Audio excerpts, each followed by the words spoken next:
No hay imperio sin sombra. No hay César sin herida. Desde las entrañas de una república moribunda, emergieron hombres que no solo gobernaron, redefinieron el destino humano. Fueron más que emperadores.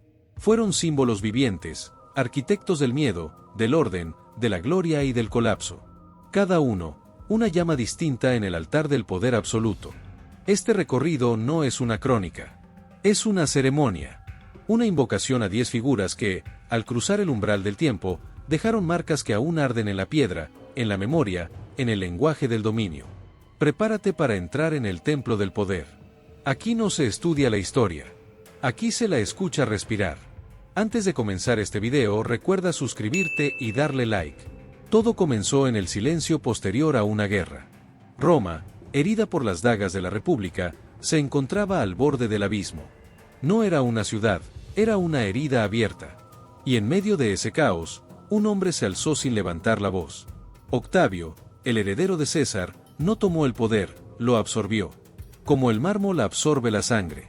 Como el templo absorbe el eco. No fue proclamado emperador. Fue nombrado Augusto. El venerado. El que no necesita gritar para que el mundo se incline. Con él, el poder dejó de ser una función política y se convirtió en un ritual. Cada gesto, cada decreto, cada mirada era parte de una liturgia imperial. El Senado no lo obedecía, lo adoraba. Y Roma, que había sido gobernada por leyes, comenzó a ser gobernada por símbolos. Tiberio, su sucesor, no heredó un trono. Heredó un altar. Pero no tenía el alma de Augusto. Era sombra, cálculo, distancia. Gobernaba desde la penumbra, como si el poder le pesara más que la corona. Se retiró a Capri, rodeado de estatuas y secretos, mientras el imperio se mantenía firme por la inercia del miedo. Con él, el poder se volvió invisible. Y por eso, más temido. El juramento de sangre que fundó el imperio no fue pronunciado en voz alta. Fue escrito en las decisiones que no podían ser desobedecidas. En las monedas que llevaban rostros divinizados. En los templos que ya no honraban a los dioses, sino a los hombres que se creían dioses. El poder absoluto no nació con gritos. Nació con silencio. Con ritual. Con la transformación de la política en ceremonia. Y ese primer capítulo, el de Augusto y Tiberio, no es una historia de conquistas. Es una historia de transfiguración. El momento en que Roma dejó de ser una ciudad y se convirtió en un imperio. El momento en que el César dejó de ser humano y comenzó a ser eterno. El poder, cuando no encuentra límites, se transforma. Y cuando se transforma, revela su rostro más oscuro. Roma, que había sido tallada por la disciplina de Augusto y sostenida por el silencio de Tiberio, pronto se vio poseída por césares que no gobernaban, ardían. Nerón no heredó un imperio. Heredó una llama. Y decidió alimentarla con arte, con sangre, con delirio.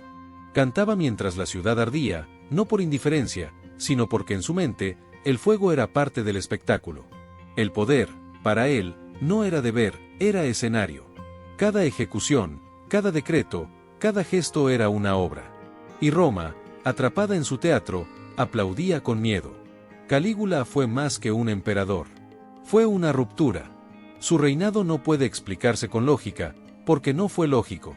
Fue ritual de caos. Nombró cónsul a su caballo, no por burla, sino por revelación. El poder no necesitaba sentido. Solo obediencia. Su mirada no pedía respeto. Lo exigía como un dios exige sacrificios. Bajo su mandato, el imperio se convirtió en un espejo roto, donde cada fragmento mostraba una versión distorsionada de lo que Roma había sido. Cómodo, siglos después, retomó esa llama. Gladiador en el trono, hijo de filósofo, pero devoto del espectáculo. No gobernaba desde el mármol, sino desde la arena. Se enfrentaba a esclavos como si el imperio fuera un juego, y cada victoria personal era más importante que cualquier frontera. Con él, el poder se volvió físico, brutal, inmediato. Ya no era símbolo, era músculo. Y Roma, agotada, comenzaba a temblar. Pero el imperio no cayó. Se endureció. Porque tras el caos, llegó la máquina. Trajano no buscaba gloria personal. Buscaba expansión. Bajo su mando, Roma alcanzó su máxima extensión. No con gritos, sino con estrategia. Cada paso era medido. Cada conquista, parte de un diseño.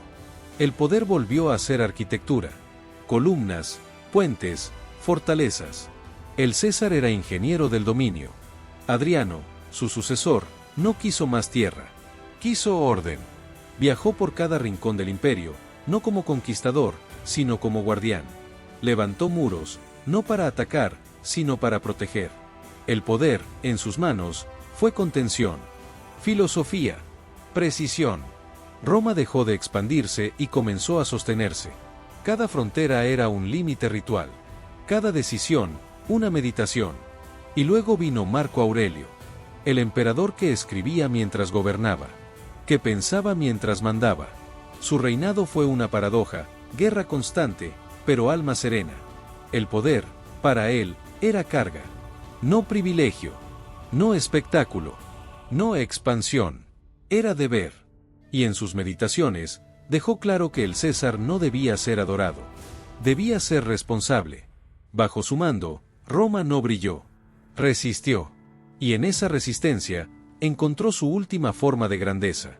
Así, del fuego al mármol, del delirio al deber, el poder imperial mostró sus múltiples rostros. Cada César, una máscara distinta. Cada reinado, una ceremonia. Y Roma, en medio de todos ellos, seguía respirando. A veces con furia. A veces con sabiduría. Pero siempre, con la certeza de que el poder no se elige. Se encarna.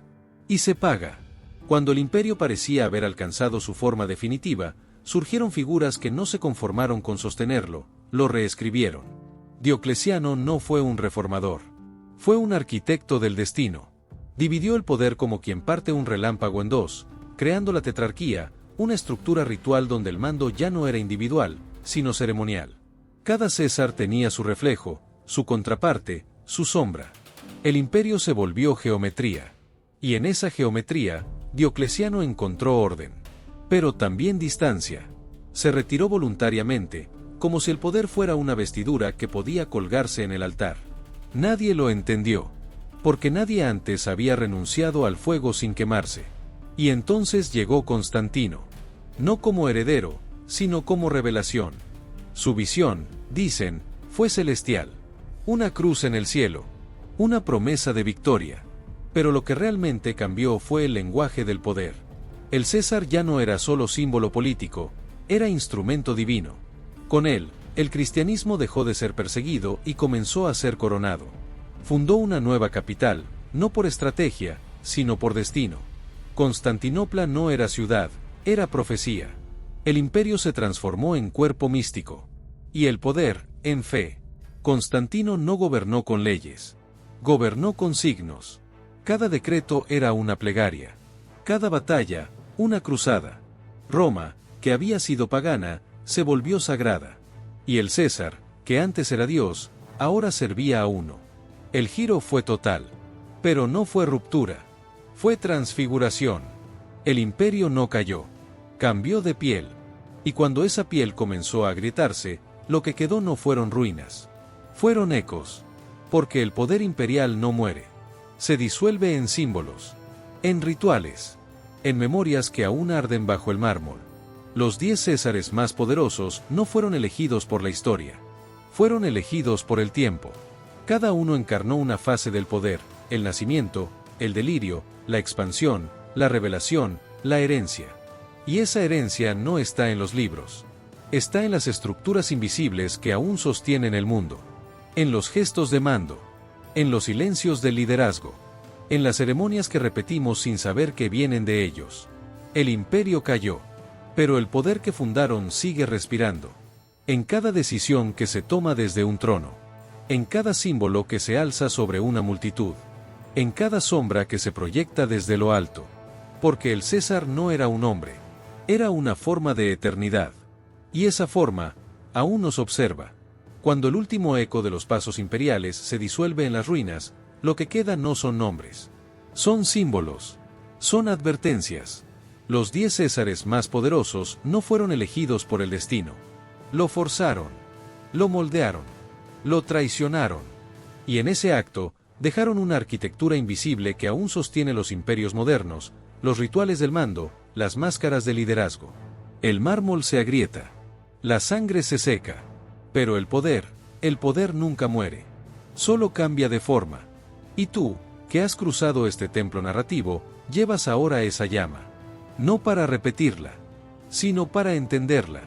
Como siempre, si les gustó este video, no olviden suscribirse y dejar su like. Nos vemos en el próximo video.